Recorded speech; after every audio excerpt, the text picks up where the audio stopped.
Salam sejahtera, terima kasih kerana bersama dengan saya di Nazilin Unity Channel. Tajuk isu pada petang ini menarik perhatian kita semua. Pasti terus membuka selera anda untuk mengetahui apa berlaku sebenarnya. Dalam laporan di My Metro, Azalina Othman Said, Menteri Undang-Undang menyatakan Perdana Menteri ketika itu buat keputusan sembunyi-sembunyi, menyebabkan Malaysia hilang batu putih. Bayangkan saudara, pendedahan Azalina Othman Said di Dewan Negara ini memang benar-benar mengejutkan kita.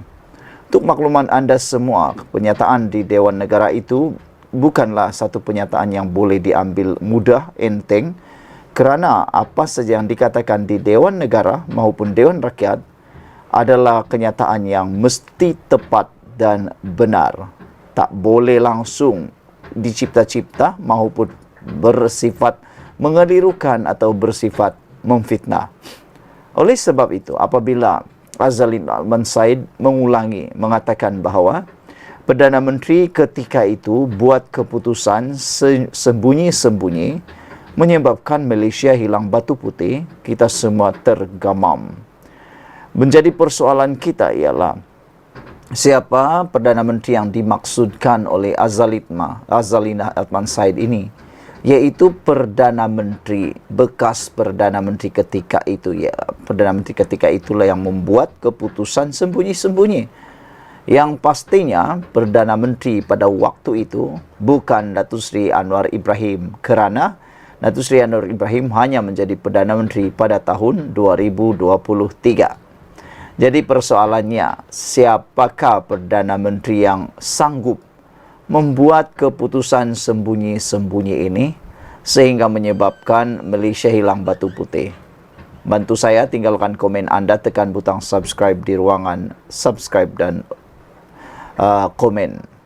Perdana Menteri yang membuat keputusan sembunyi-sembunyi adalah individu yang bertanggung jawab menyebabkan Malaysia kehilangan Pulau Batu Putih dalam proses rayuan di Mahkamah Antarabangsa. Dedah Menteri di Jabatan Perdana Menteri, Undang-Undang dan Reformasi Institusi, Datuk Seri Azalina Othman Said. Beliau mendedahkan Perdana Menteri itu membuat keputusan bersendirian tanpa sesiapa mengetahuinya, termasuk Peguam Negara yang bercuti ketika itu. Peguam Negara cuti 4 hari, iaitu garden leave, dipaksa cuti. Tiada ada orang yang siapa yang tahu keputusan dibuat sembunyi-sembunyi menyebabkan kita hilang Pulau Batu Putih dalam proses rayuan antarabangsa. Dan tidak seorang pun menggembar-gemburkan isu ini dan mengaitkan dengan soal kehilangan kedaulatan. Perkara ini sudah disiasat pasukan khas. Pasukan petugas khas, dia dipanggil tetapi dia tak datang. Dan kini sudah ada Suruhanjaya Diraja RCI, beliau boleh dipanggil.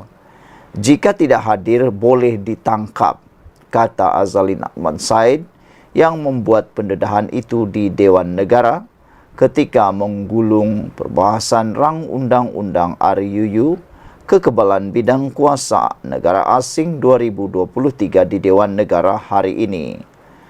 Tanpa menamakan Perdana Menteri berkenan, Azalina menjelaskan perkara itu berlaku bukan ketika beliau menjawat jawatan menteri.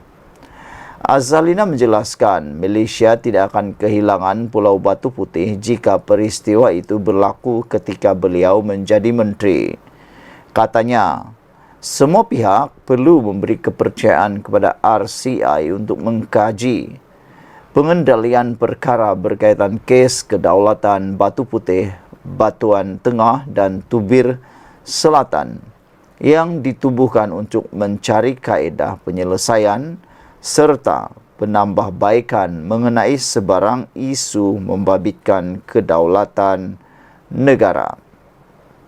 Terdahulu ketika perbahasan beberapa senator membangkitkan kebimbangan mereka berhubung kuasa Perdana Menteri dalam fasal 30, 31, 32 dan 33 dalam perbahasan RUU Kekebalan Bidang Kuasa Negara Asing 2023. Mereka bimbang kuasa Perdana Menteri itu menyebabkan penyalahgunaan kuasa yang tidak sehat kepada pentadbiran negara.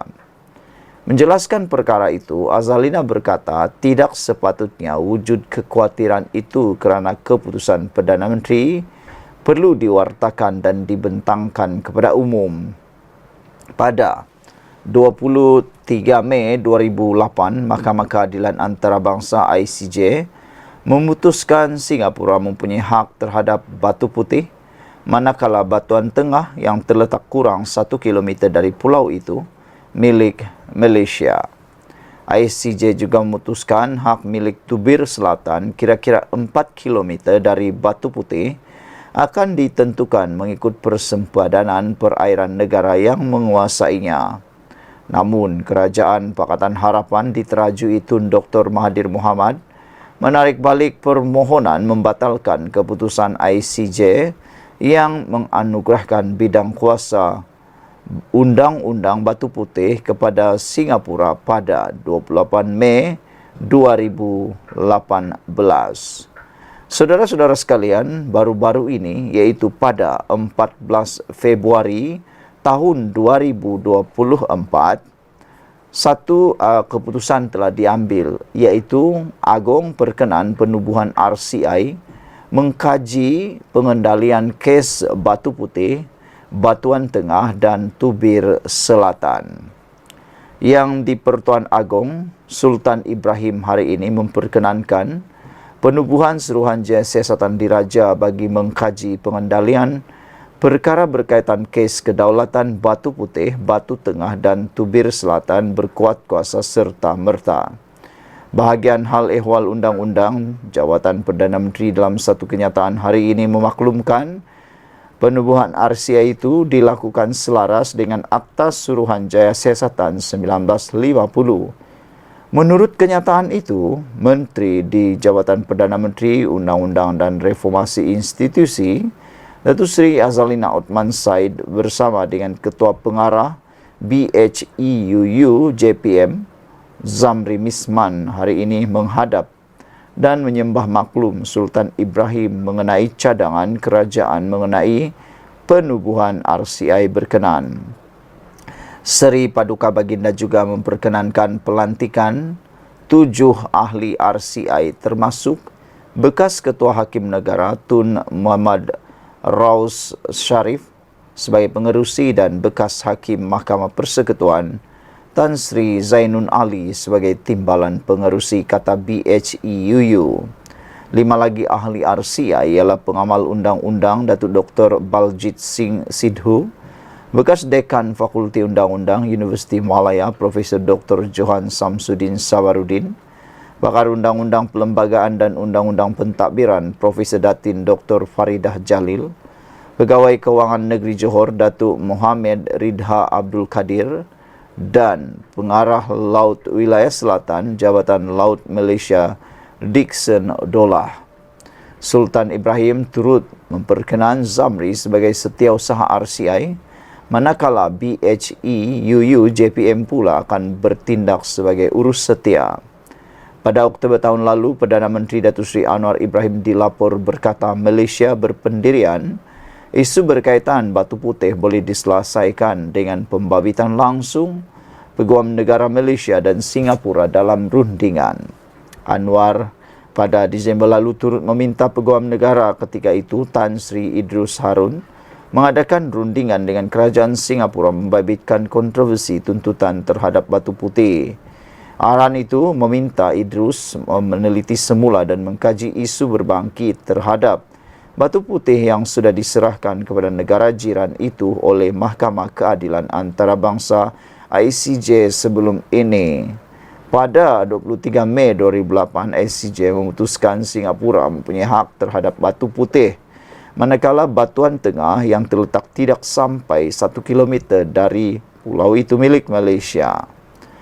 Selain itu, ICJ memutuskan hak milik Tubir Selatan kira-kira 4 km dari Batu Putih akan ditentukan mengikut persempadanan perairan negara yang menguasainya.